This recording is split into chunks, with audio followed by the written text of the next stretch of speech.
The Canon SD600 was released in 2006 as part of Canon's low to mid-range consumer point-and-shoot camera.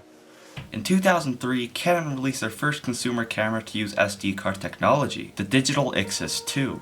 SD cards were no short of revolutionary for cameras. Instead of the bulkier compact flash technology, you now had thin, portable cards that allowed cameras to become much smaller. My Powershot camera is a Canon Powershot SD600, a low-end point-and-shoot from 2006.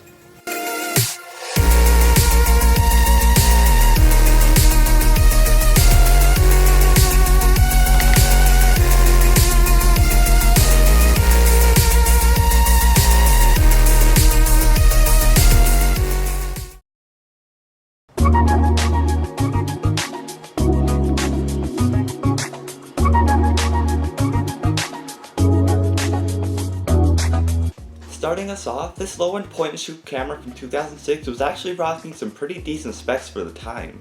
With a fairly high-resolution 6-megapixel sensor and the ability to record on the everly increasing popular SD cards, it's made this camera a really good choice for most consumers, starting at a price of only $250. This camera was relatively inexpensive, small, and easy to use. The boxy aluminum shell on this camera meant that it was very comfortable to hold and to carry in pocket, but also made it very durable. I've dropped this camera multiple times with nothing happening to it, except for a couple scuffs here and there. When you hold this camera, you get the feel that you're holding something premium and not something that's cheap to make. However, a good design only carries the camera so far. Is this camera worth your money? On eBay, these cameras go for only about $20. That's pocket cash for most people. And that's exactly why I've been taking this camera nearly everywhere I go, to take images and see how they turn out.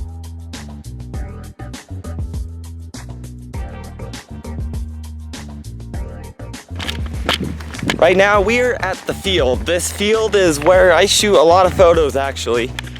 Those telephone lines over there are awesome to shoot because you can definitely see like how fine a camera can shoot, the contrast between the shading and lighting of the poles, and also how it captures the color of the sky.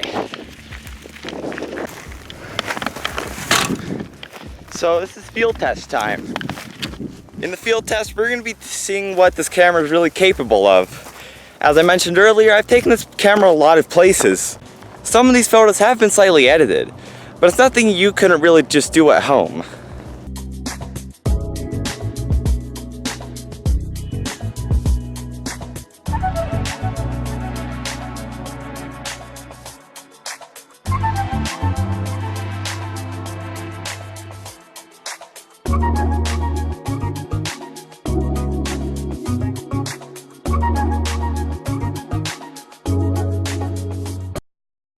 One thing the Powershot SD600 is really good at is macro photography, where a lot of point-and-shoot cameras would be blurry at this angle.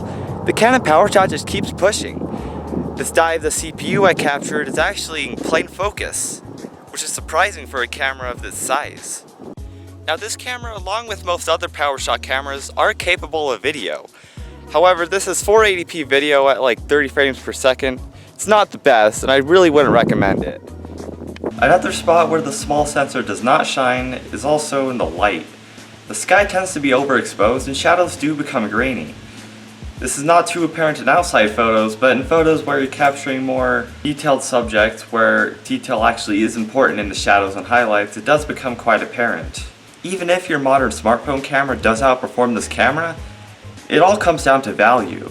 This camera can be found easily for under $20, and it really just is a good throwaway camera. You can bring it on trips, bring it to a beach without even worrying about it.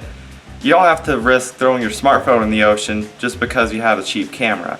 However, disclaimer, this camera actually died because I brought it to the sand dunes. However, it actually is reasonably water resistant, although don't blame me if you die because of water. And don't even get me started on trying to find something new for that price point. The best you might find is one of these cheap Vivitar cameras. And the photo quality looks like this. As in many categories in technology, choosing something that was once old but still is good is a lot better than something that's new but absolutely crap. Now I suppose it's conclusion time. As we've discovered, a low-end point-and-shoot from 2006 is actually a fairly competent camera even in 2019, And it's definitely a good throwaway camera that you just don't have to care about. And for the cheap prices you can find working units online for, I think it's definitely worth it if you just want a camera to bring on vacation. This has been a low-end point-and-shoot camera from 2006, a video that was 1 year in the making. I hope you guys enjoyed. Consider supporting me on Patreon, subscribing to my YouTube channel, and joining my Discord server. Links to those will be in the description, and I'll see you guys in the next one.